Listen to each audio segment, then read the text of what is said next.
తెలుగు చిత్ర పరిశ్రమలకు ఇప్పుడు స్టార్ హీరోల కొత్త సినిమాలు విడుదలైతే ఈ నేపథ్యంలో మన సూపర్ స్టార్ మహేష్ బాబు చిన్నపాటి సమీక్ష ఇస్తూ ఉంటాడు. ఇక ఆయన ఆ సినిమాకు సంబంధించి ఆయన అభిప్రాయాన్ని నిర్మోహమాటంగా పంచుకుంటాడు. అంతేకాదు చిత్ర యూనిట్ సభ్యులందరికీ ప్రత్యేకంగా అభినందనలు తెలియజేస్తూ ఉంటాడు. మళ్ళీ స్టార్ హీరోల సినిమాలనే కాదు కానీ చిన్నపాటి సినిమాలు గిట్లా విజయం అందుకుంటే ఆయన అభిప్రాయం పంచుకొని అభినందనలు చెప్తా ఉంటాడు.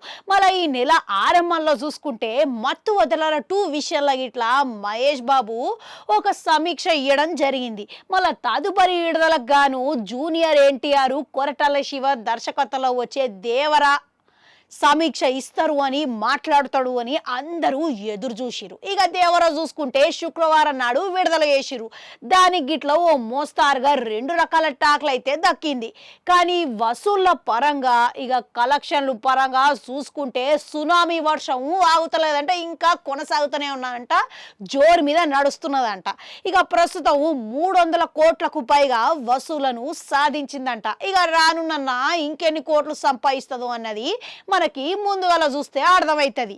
కానీ మహేష్ బాబు ఇక ఈ సినిమా విషయంలో ఎందుకు ఇంకా స్పందించలేదు అన్నది ఇప్పుడు ప్రశ్న లెక్క మారిపోయాయి.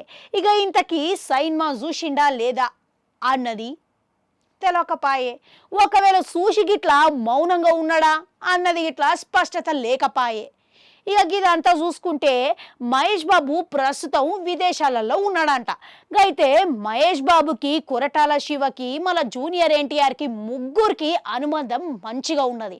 కొరటాల శివ విషయం చూసుకుంటే గిట్లా శ్రీమంతుడు, భరత్ అనే నేను 2 బ్లాక్ బస్టర్ హిట్లను అందజేసిండు. మళ్ళా మహేష్ బాబు లిస్టులో చూసుకుంటే కొరటాల శివ పేరు గిట్లా ఉంటుంది. ఆయన అభిమానించే దర్శకులల్లా ఈయన గిట్లా చేరిపోయిండనే చెప్పుకోవాలి. ఇక జూనియర్ ఎన్టీఆర్ ఏమో అన్న అని అభిమానంగా పిలుస్తాడు మహేష్ బాబుని. వీళ్ళిద్దరు మంచి స్నేహితులు గిట్లా. మళ్ళా ఇప్పుడు వీళ్ళిద్దరి మధ్యలో ఇక ఏం జరిగి ఉండొచ్చు, ఎందుకు దీని గురించి ఇంకా ముచ్చట మాట్లాడలేదు అనేది ప్రశ్న లెక్క మారిపోయింది. మళ్ళీ ఇద్దరు స్నేహితులు ఇక ముందుగాల ఏదైనా మాట్లాడుకుంటారా అనేది ఇట్లా ఇప్పుడు అందరిలో ఆసక్తి అయితే నెలకొన్నదంట. ఇక కారణం ఏమై ఉండొచ్చు అంటారు? మీకేమనిపిస్తున్నది?